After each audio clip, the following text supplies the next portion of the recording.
They say that good and bad news tends to come in threes, but let's focus today on the good news, shall we?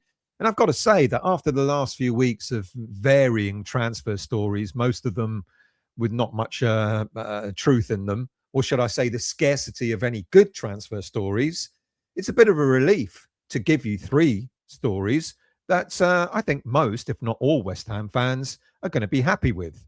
According to a number of reports on Thursday, West Ham have agreed a deal with Celtic for Arne Engels, reported to be £22 million. I would imagine there's add-ons there as well. Now, the deal smashes the record for a transfer in the Championship when Sindre Wale Egeli signed for Ipswich Town just last year for £17.5 million. The second bit of good news, if you see it this way, is that West Ham are not going to sell Malick Diouf, despite the interest from Brentford and Sunderland. Or if we do, then clubs are going to have to find £50 million to buy him. And thirdly, the supposed interest in Reese Nelson appears to have not been as close to completion as suggested. And we've apparently now moved on to other targets. Now, there is another story going out that apparently we're only going to get him for £3 million. Now, I don't know, but whether it be £3 million or whether it be moving on to other targets, you can see those as both bits of good news, because £3 million seems like a snip, even for a player that is injury prone. But it's his salary that I think is going to stop us from buying him, and I don't mind that. But let's start with the big one, shall we? But actually, before I do, if you're new to this channel, or if you watched the West Ham Voice before, but yet to become a subscriber, that QR code takes you to the subscription page, free of charge. If you enjoy the content, why not subscribe? So, Arne Engels. The player arrives for a medical today, Friday, and West Ham United have got until Saturday, the 15th of August, by midday, in order to register the player so he's eligible to play against Burnley on Sunday in our league opener. I've double-checked this, and it's actually, I thought it was a couple of days before, but it seems in the Championship, you sign a player by midday the day before, and he's eligible for the next game. Now, from everything we've seen and heard throughout this window, Engels appears to be the player that Nuno and Koppen identified as their key prime attacking midfielder. And this is somebody that we've been working towards getting for a good couple of weeks now. We've been talking about Engels for quite some time. And, we've heard about the rejected bids. There have been different figures flown around, like, we had to match 25 million. And there was even talk of maybe having to achieve 30 million to get the player over the line. But it seems a £22 million deal has now been agreed. Well, I say 22 million plus add-ons. And that's a very interesting piece of business for West Ham once we get it over the line. Engels, 22 years of age, Belgian international. He came through the Club Brugge academy system. So, as we know, a lot of Belgian players are technically gifted. He moved to Augsburg to get more game time, and he played more than 50 games, Bundesliga games, for the German club before he moved to Celtic in 2024 for a fee of about £11 million. Now, Celtic's profile lists him as a central midfielder, but kind of doing him a bit of disservice, really, because he's a player that's quite adaptable in midfield. He can play as an 8, he can play higher as a number 10, primarily can play on the right side of attack as well. I'm not suggesting a Bowen position, but if you play him in a 3, he would play on the right side of a 3 in midfield. And importantly for Nuno, you're actually going to get someone who can contribute and be creative in the middle of the park. And we all know, we've been saying that we need pace and we've been saying that we need creativity. We've got pace in Solomon, and now it looks like we've got creativity in Arne Engels. Let's be honest, one of the biggest problems that we've had, especially over the last sort of season or two and in pre-season, is that we've had midfielders that can do particular jobs. Matthias Fernandes was good as a box-to-box. We've had other players that good defensive midfielders, etc. But we haven't had anyone who can consistently create in midfield and connect midfield to attack. So how would Engels fit into a West Ham system? Currently, with what we've got and what we've acquired, Engels, if we put him in a 3 in the midfield, would sit alongside the likes of Alvarez and at this moment in time, Kante. Solomon out on the left, Bowen on the right, Castellanos up front. And you can see now the balance of this squad really, really taking shape. We got more players coming in. I think Troy Parrott, or certainly another striker, will come in, and everyone's afraid that that's going to be as a replacement to Castellanos. I don't think so, to be honest with you. I think Troy Parrott will play as a two up front, with probably Engels sitting just behind. So we'll play a very different system. Maybe go for a 4-4-2 maybe. But he will fit in, and he will be a great addition to this side. And it's about time that we've got a player like him in. What about his numbers? Well, in his first season at Celtic, Engels produced 10 goals and 12 goal contributions in the league and in Europe. And it's noted that he created more chances than almost every other midfielder in the Scottish Premiership. You can see why Koppen has been pushing for Engels to come to West Ham. Last season, he continued contributing goals and assists, up to recording him 5 goals and 3 assists in the Premiership, plus another 4 goal involvements across European competitions. Now, I'm not going to sit here and pretend that scoring goals and creating chances in the Scottish Premiership automatically means you're going to be doing it in the Championship. Probably not. It doesn't quite work like that. But it's the profile of this player that interests me. He's a midfielder who wants to affect the game. And that's exactly what West Ham need. Because imagine in the Championship, we're going to come against teams that are going to sit very deep against us. We're going to have a lot of possession of the ball in certain games. And we're going to have to put we're going to have teams putting 10 men behind the ball saying, come on then, break us down. And that's why you need players like Engels to come in. Someone that can do something a little bit different. You need someone who can take the ball in midfield, play it through a defensive block, someone who could play that little pass around the corner. And we need a player that can switch to play and is prepared to make difficult passes. And as things stand, Engels is the kind of player that we need. Look, he isn't going to be completely risk-free. He is going to try things that may not work out. But if you're trying to break down a low block, I'd rather have a midfielder willing to attempt a difficult pass than someone who's going to take the easy option of playing it sideways. Look how frustrated we've become throughout pre-season, where we say we've got the ball, but we just don't seem penetrative enough. And all we're doing is playing it sideways, playing it backwards, playing it sideways. Engels goes for it. He's the sort of player that's always looking to go forward rather than back. It's going to change the way we've been playing over the last few months. Now, Nuno doesn't necessarily need another midfielder who just does the simple things. We've got plenty of those. And in fact, we're kind of looking to move a few on. So Engels, we've got Alvarez, we've got Kante, we've got Ward-Prowse, Souček coming back from injury.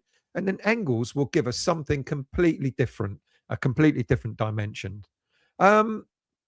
I think there's a possibility we see him operating from the right side, as I've mentioned. So you can imagine him playing a lot closer to Jared Bowen, and close to our striker as well, Castellanos. And that's where he can do the link-up play. And then, of course, we've got Kyle Walker-Peters who can overlap on the right side. We've got really strong build-up there on the right side. And on the left, we're going to have Solomon who can go at players with his pace and his skill. So this is good. This is what good recruitment should look like. It should give the manager more options. And this is why I think this player is an important signing. It says something about Niels Koppen as well. Because remember, this is what we brought Niels Koppen in to do, to identify players who are not only young, talented, but can also fit the footballing model that Nuno wants. Koppen has come in with a reputation, for recruiting young players who can develop and who can get better. And Engels fits just that profile. 22 years of age, good experience in the Bundesliga and Scottish football, good experience in Europe. He's also had international exposure as well. So we're buying someone who's already played at a decent level, but who's still got considerable room to develop. And that's where the value is. At £22 million, to get him for that sort of price, rather than the 30 million that was quoted, I think that's got potential for a player to increase in value over the next few years. Still a lot of work to do, though. A fee has been agreed, Doesn't mean that the player's walking on the pitch anytime soon. Well, let's hope it's Sunday. I don't think he'll start necessarily, but he'll certainly be on the bench. He's got his medical to do, got all the paperwork to be sorted out. But it's good. It's a good move. After Solomon, now we've got Engels coming in as well. Now, this brings me on to Malick Diouf.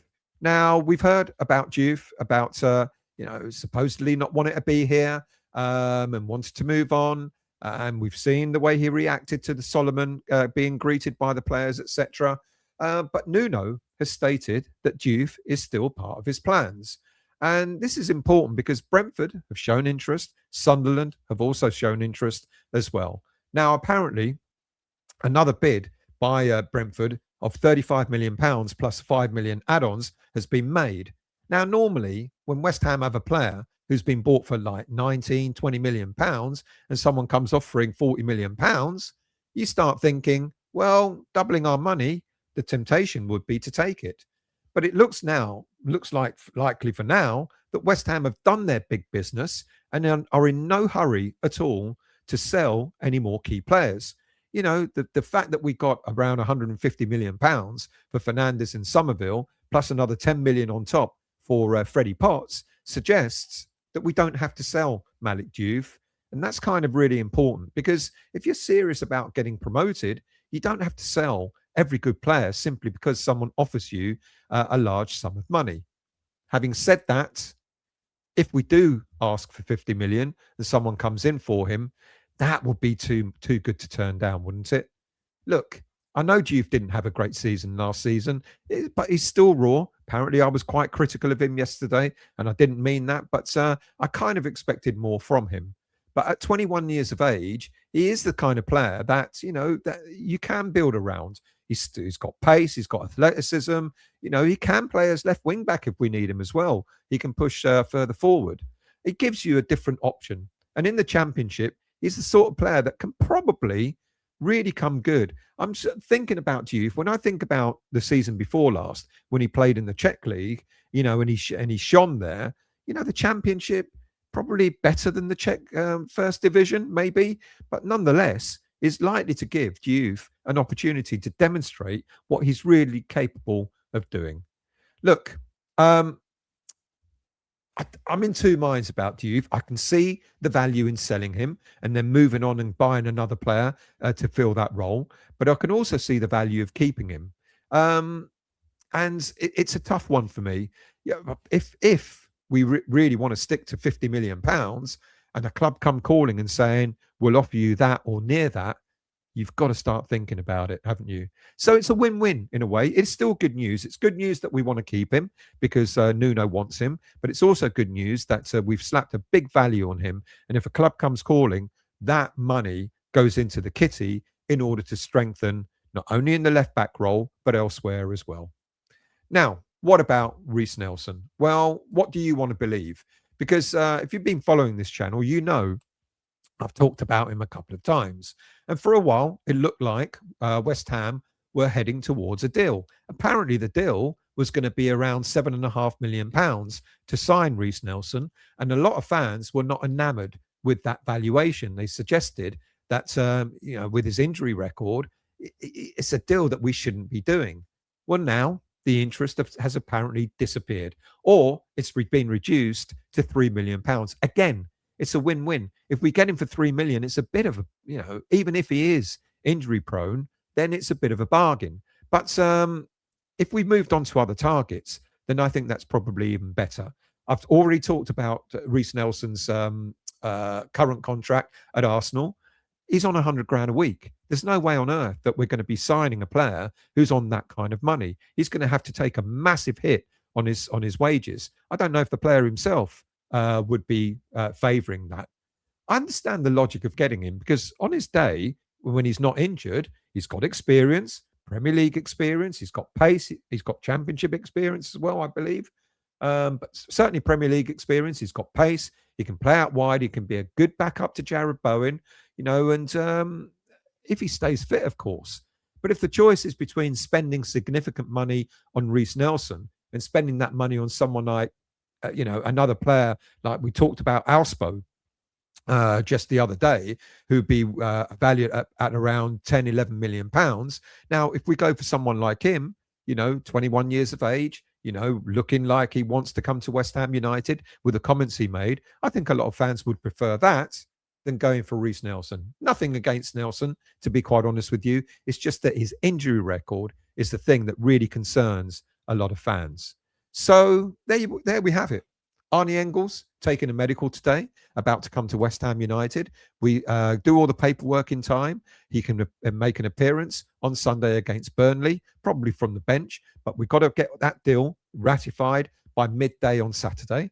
If we're going to sell Malick Diouf, then clubs need to come up with at least £50 million for him. We know he's not worth 50 mil, but I can see what West Ham United are doing. They're saying, if you want him, you pay the money that we're asking for, because that money goes towards other transfers. So there's that going on. And then, of course, the Reese Nelson deal. If he comes for 3 million, it's a snip, really, next to nothing, but we've got to deal with his salary. Or if he comes, or if we've moved on to other targets, then all very well. Look, we're finally getting there. We're finally beginning to put a squad together that can do something in this championship. There are more. We kind of all said it, the last couple of weeks of this transfer window is going to be when most of the business is going to be done. So we've got Veltman in, who's a good experienced pro. We've got Solomon in, who can add pace on the left side of attack. And now it looks like Engels is done as well. A couple of more players, Disasi, let's hope. As I mentioned in the show on the other day, Crystal Palace are balking at the fact that they have to pay £4 million to sign him on loan. Let's do it. 4 million. We know what we're going to get for him. So if we can do that, and now that we know that Chelsea are willing to loan him out rather than sell him, so we can do that deal. And if he wants to come to West Ham, of course. And then, of course, we've got Troy Parrott that we're still looking at. We'll get it done. It's frustrating because it's taken so long, but we're finally getting there. Thank you for watching. I'm sure I'll be back later. Thank you for watching and listening. Do subscribe, and I'll see you all soon.